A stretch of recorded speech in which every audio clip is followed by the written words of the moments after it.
गुलामों के सरताज की आंखों में झलकती नाराजगी उसकी समझ पर हावी पड़ गई थी। आखिर उसे इतनी भारी कीमत चुकानी पड़ी थी और ना जाने कितने हजारों सालों से निशानी पूर्वज की वजह से कैद रहना पड़ा था। ऐसे में कौन सोच सकता था कि छोटू को इतना ज्यादा फायदा मिलेगा और वो निरंकार रैंक हासिल कर लेगा।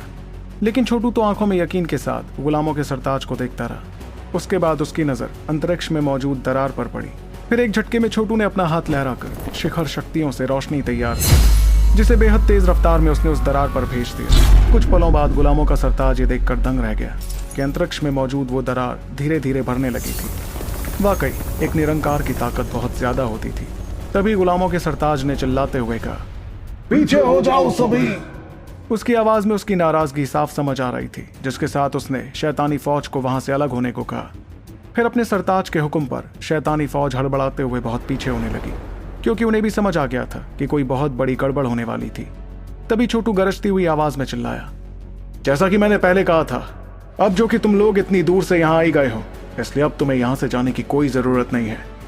बेचारे निशानी पूर्वज तुम लोगों को खत्म नहीं कर पाए थे, लेकिन जो कसर उस वक्त बाकी रह गई थी वो मैं पूरी कर देता हूँ, तुम सभी को खत्म करके।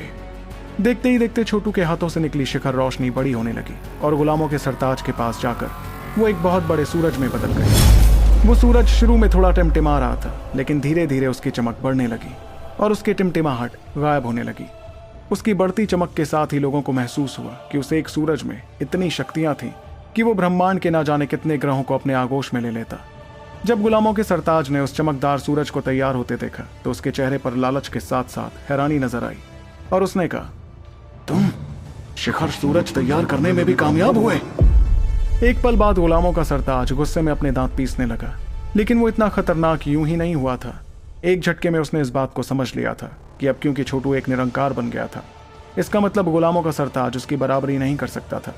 इस ख्याल के साथ ही एक झटके में गुलामों का सरताज गायब हो गया और वहां से सीधे अंतरिक्ष की ओर भागने लगा। ऐसा करते हुए उसने चिल्ला कर कहा, जायरन के रहते मेरा कोई कुछ नहीं बिगाड़ सकता। सभी देखने लगे कि कैसे वो और उसके अनगिनत शैतान अंतरिक्ष में जाने लगे थे, लेकिन जैसे ही वो प्लूटोनिया से बाहर निकले तो उन्हें अपने ठीक सामने एक लड़का दिखाई देने लगा। फिर उस लड़के ने जैसे ही चुटकी बजाई तो सभी शैतानों के सामने चमकती हुई रोशनी दिखने लगी और उन्हें महसूस होने लगा कि वो घूमने लगे थे। एक पल बाद गुलामों के सरताज ने कुछ समझकर हैरत भरी आवाज में कहा, क्या इस लड़के ने हमें शिखर सूरज में कैद कर लिया इतनी आसानी से? गुलामों के सरताज को यकीन ही नहीं हो रहा था कि छोटू उसे इतनी आसानी से कैद कर सकता था। तभी गुलामों के सरताज ने गरजती हुई आवाज में चिल्लाकर कहा, ध्रुव रायजादा, मुझे जाने दे। अगर तूने मुझे नहीं छोड़ा तो तू एक बहुत बड़े रहस्य के बारे में कभी नहीं जान पाएगा। इस रहस्य से ना सिर्फ तेरी दुनिया बल्कि पूरे ब्रह्मांड पर छाया खतरा नहीं टल पाएगा। गुलामों का सरताज बहुत शातिर था, इसलिए जैसे ही उसे समझ आया कि उसकी जिंदगी खतरे में थी तो उसने हड़बड़ाकर साजिश रचनी शुरू कर दी। लेकिन छोटू तो बेरहमी से उसे देखता गया और कुछ देर शांत रहा। तब उसने चिल्ला कर कहा, तुझसे निपटने के लिए मुझे अपनी जिंदगी की सबसे खास शख्सियत को खोना पड़ा। तुझे मैं इतनी आसानी से जाने कैसे दे सकता हूं? मुझे अपने दिल की आग को शांत भी तो करना है। रही बात ब्रह्मांड पर मंडराते खतरे के रहस्य की, तो वो मैं तुझसे निकलवा कर रहूंगा। शिखर सूरज, करिश्मा दिखाने का वक्त आ गया। उसकी गरजती आवाज जैसे ही उस इलाके में गूंजने लगी तो शिखर सूरज की चमक कई गुना ज्यादा बढ़ गई। इसी के साथ उसमें मौजूद अनगिनत शैतानों की दर्दनाक चीखें सुनाई पड़ी और वो एक झटके में खत्म हो गए। आखिर में जब सिर्फ गुलामों का सरताज बचा तो वो भी दर्द के मारे चीखता रहा। देखते ही देखते उसका शरीर भी सिकुड़ने लगा और उसकी शैतानी शक्तियां भी खत्म होती गईं। तब छोटू ने अपनी मुट्ठी कसते हुए कहा, यह ब्रह्मांड हम इंसानों के लिए है। इसे बनाना, चलाना या खत्म करना सिर्फ ऊपर वाले के हाथ में है, किसी शैतान के हाथ में नहीं। इस दुनिया में तूने बहुत नाइंसाफी की है गुलामों के सरताज। अब मैं तुझे खत्म कर इन नाइंसाफियों का हिसाब चुकता करूंगा। तेरे मरने के बाद बारी आएगी तेरे जायरन को खत्म करने की। फिर दर्दनाक चीखें सुनाई देती रहीं और गुलामों के सरताज का शरीर सिकुड़ता गया। एक बात साफ हो गई थी कि वो शैतान अब छोटू का कुछ नहीं बिगाड़ पाएगा। साथ ही प्लूटोनिया पर हजारों सालों से मंडराता इस शैतान के हमले का खतरा आखिरकार खत्म होने वाला था। जब वहां मौजूद हर किसी ने यह नजारा देखा तो सभी की आंखों में बेइंतहा खुशी दिखाई देने लगी। जिस शैतान ने उन्हें मौत का खौफ महसूस करने पर मजबूर कर दिया था, वो उनकी आंखों के सामने खत्म होता जा रहा था। इस एहसास के साथ ही जिंदगी मौत महंत और बाकी प्राचीन महंतों के चेहरों पर सुकून दिखाई देने लगा और सभी ने कहा, हम कभी नहीं भूलेंगे कि किस तरह इस दुनिया के दूसरे सुपर योद्धा ने इस दुनिया को बचाया। देखते ही देखते आसमान सुनहरी चमक से भर गया था, जिसमें वो शिखर सूरज काफी छोटा हो गया। लेकिन हर किसी की नजर उस सूरज के अंदर ही थी, क्योंकि सभी पक्का करना चाहते थे कि गुलामों का सरताज मारा गया था। कुछ देर के लिए चारों तरफ खामोशी छाई रही, जैसे उस दुनिया ने ही अपनी सांसें थाम ली थी। इस दौरान छोटू अपनी जगह पर खड़ा होकर छोटे हो चुके शिखर सूरज को देखता जा रहा था। चारों तरफ तबाही का नजारा था, जिससे साफ हो गया था कि दोनों के बीच की जंग कितनी खतरनाक रही थी। जहां सभी लोग अंदर ही अंदर सुकून महसूस कर रहे थे, वहीं छोटू अभी भी थोड़ा परेशान था। धीरे धीरे उसे शिखर सूरज के अंदर अभी भी चमकती एक रोशनी दिखाई देने लगी।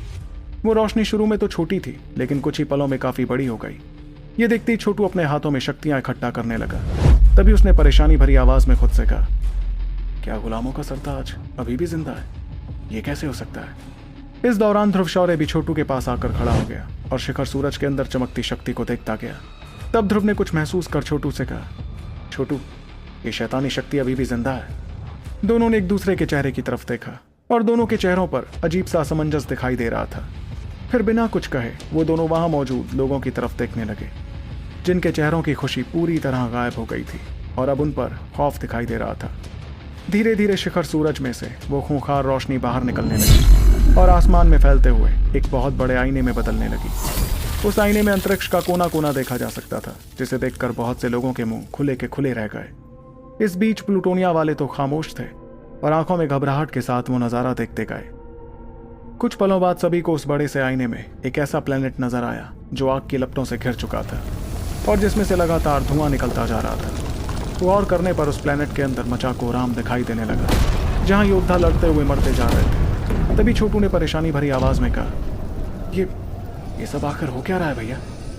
इस पर ध्रुव शौर्य भी काफी परेशान था और एक पल बाद उसने कुछ सोच कर कहा, शायद ये एक संदेशा है छोटू, एक खतरा, या फिर इंसानों की बेइज्जती का एक जरिया।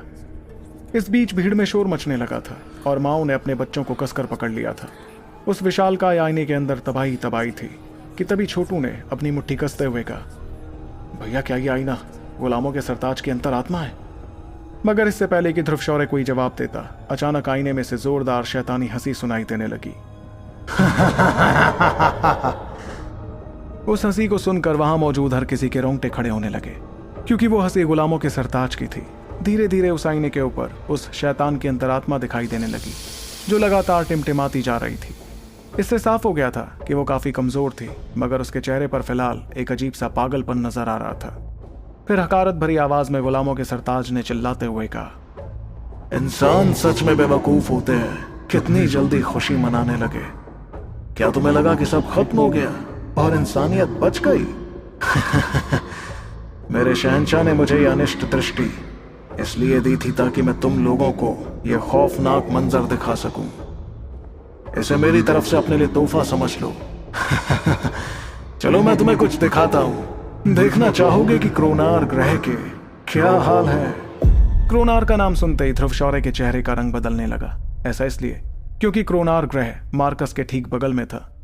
ऐसे में क्रोनार के खतरे में पड़ने का मतलब था कि मार्कस पर भी खतरनाक हालात मौजूद होते। तभी ध्रुव शौर्य खुद पर काबू नहीं रख पाया और वो चिल्लाया, क्या किया तुमने क्रोनार को? तब गुलामों का सरताज हंसने लगा और उसने उसी हंसी के साथ कहा, मैंने कुछ नहीं किया। मैं तो एक छोटा सा गुलामों का सरताज हूं। असली शहंशाह तो अबीसिया में है। क्रोनार खत्म होने वाला है। इसके बाद बारी आएगी मार्कस, प्लूटोनिया और इस ब्रह्मांड के बाकी सभी ग्रहों की। सबका अंजाम एक जैसा होगा। यकीन नहीं होता? मत मानो। तुम्हें क्या लगा ये जंग तुम इंसान जीत गए? बेवकूफो, कैद से आजाद होने के बाद भी मुझे महीना भर क्यों लगा यहाँ आने में पता है? मैं बताता हूँ।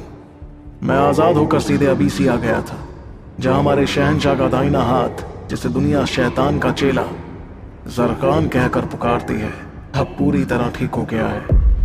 और तो और वो हमारे शहंशाह ज़ायरन को जगाने में जुट गया है। उन्हें ज्यादा वक्त नहीं लगने वाला जागने में, और जैसे ही वो जाग गए तो तुम्हारे ब्रह्मांड को खत्म होने से कोई नहीं बचा सकता। इतने में उसकी अंतरात्मा की टिमटिमाहट काफी बढ़ने लगी और वो चमकती हुई नजर आई। लेकिन गायब होते वक्त गुलामों के सरताज ने चिल्लाकर कहा, ये तो बस शुरुआत है, अभी तो असली कोहराम शुरू हुआ है। कोई नहीं बचने वाला शहंशाह ज़ायरन से, अंधेरा कायम रहेगा। अगली पल एक जोरदार आवाज के साथ उसकी अंतरात्मा धमाके से तबाह हो गई, जिससे निकलती शक्तियों की लहरें आसपास फैलने लगी। इन शक्तियों की लहरों में इतनी ताकत थी कि वहां मौजूद सभी लोग झटका खाकर पीछे हो गए, मगर खुद को संभालते हुए सभी ने देखा कि वो अनिष्ट दृष्टि का आईना अभी भी बरकरार था, बल्कि अब तो उसके अंदर उस जलते प्लेनेट का नजारा साफ देखा जा सकता था। हर तरफ तबाही मची थी और क्रोनार के योद्धा शैतानों से लड़ते हुए नजर आ रहे थे। इमारतें मलबे में बदल चुकी थी और हर तरफ लाशें ही लाशें नजर आ रही थी। ऐसा खौफनाक मंजर देखकर ध्रुव शौर्य की आंखों में आंसू दिखाई देने लगे। मगर इस दौरान क्रोनार पर तो आग के हमले होते जा रहे थे और इस कोहराम के बीच लोगों की भगदड़ सुनाई देती रही। भागो यहाँ से, लगता है ऊपर वाले ने हमें खत्म करने का मन बना लिया है। धीरे धीरे खौफजदा लोग नजर आने लगे। इन लोगों के बीच एक माँ अपने बच्चे को लेकर भाग रही थी ताकि वो उसकी जान बचा सके, लेकिन शक्तियों का एक झटका आया और वो माँ अपने बच्चे से बिछड़ गई। सिर्फ यही नहीं, उसका वो मासूम बच्चा शैतानों के सामने पहुंच गया था, जिसे देखकर वो माँ चिल्लाई, मेरे बच्चे को बचा लो, कोई मेरे बच्चे को बचा लो। उसकी मजबूर चीखें गूंजती जा रही थीं और चारों तरफ ऐसे ही मजबूर इंसान नजर आ रहे थे। तबाही के इस मंजर के बीच अचानक कुछ योद्धा नजर आने लगे जो शैतानों से लगातार लड़ने की कोशिश कर रहे थे। सिर्फ यही नहीं, बहुत सी उड़न तश्तरियों से निकले योद्धा मजबूर इंसानों को उन तश्तरियों में भरते जा रहे थे। देखते ही देखते क्रोनार के इंसान उन तश्तरियों में चले गए और बाहर सिर्फ जाबाज योद्धा बचे रहे। उन योद्धाओं ने चीखते हुए कहा, हम अंधेरे को इंसानियत पर हावी नहीं होने देंगे, आखिरी दम तक लड़ना है योद्धाओं। वो यकीन से भरी आवाज सुनते ही ध्रुव शौर्य के चेहरे का रंग बदलने लगा और उसने कहा, इन लोगों में मार्कस वाले भी मौजूद हैं। एक मिनट, इनके सीने पर बना निशान, ये तो विहान दल का है, लेकिन ये यहाँ क्या कर रहे हैं? ध्रुव शौर्य के चेहरे पर अजीब सी घबराहट दिखी जब उसने देखा कि वो योद्धा असल में विहान दल के योद्धा थे, यानी इरा के दल के योद्धा। वो योद्धा डर को भुलाकर लगातार शैतानों का सामना करते जा रहे थे, जबकि शैतानों की तादाद वहां बचे इंसानों से कई गुना ज्यादा थी। इस दौरान छोटू ने कुछ समझते हुए कहा, भैया शायद ये क्रोनार वालों की रक्षा कर रहे हैं। तभी आईने के अंदर एक जोरदार हमला हुआ जिससे बहुत से शैतान एक झटके में मारे गए। ये हमला करने वाला एक योद्धा धुएं के बीच से बाहर आने लगा और उसकी रफ्तार वाकई बहुत तेज थी। वो अकेला योद्धा भारी तादाद में शैतानों को खत्म करता जा रहा था, फिर भी शैतान खत्म होने का नाम ही नहीं ले रहे थे। ध्रुव शौर्य भी उस आदमी को गौर से देखता गया और जैसे ही उसे उस आदमी की शक्ल दिखी तो ध्रुव शौर्य का शरीर लड़खड़ा गया। ऐसा इसलिए क्योंकि जिस आदमी को ध्रुव ने देखा और जो मार्कस के योद्धाओं की अगुवाई कर रहा था वो कोई और नहीं बल्कि ध्रुव का ससुर और विहान दल का लीडर महावश था। तभी महावश ने अपनी गूंजती हुई आवाज में कहा, योद्धाओं, अपनी आखिरी सांस तक लड़ते रहो, हमें कैसे भी करके इन्हें रोकना है जब तक बाकी ग्रहों की फौजें यहां नहीं आ जाती। इतने में ध्रुव ने उस नजारे को देखकर कहा, नहीं, ये नहीं हो सकता, ये जरूर गुलामों के सरताज का कोई छलावा है।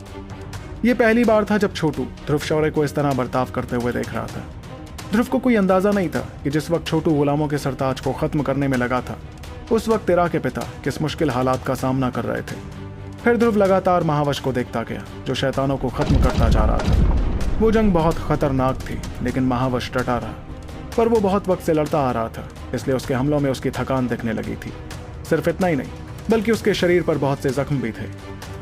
इतने में महावश के सेनापति ने उसके पास आकर कहा, हमारे बहुत से योद्धा मारे गए हैं लीडर, क्रोनार अब खत्म होने वाला है, हमें जल्द से जल्द यहाँ से चलना चाहिए, इस प्लेनेट को हम नहीं बचा सकते।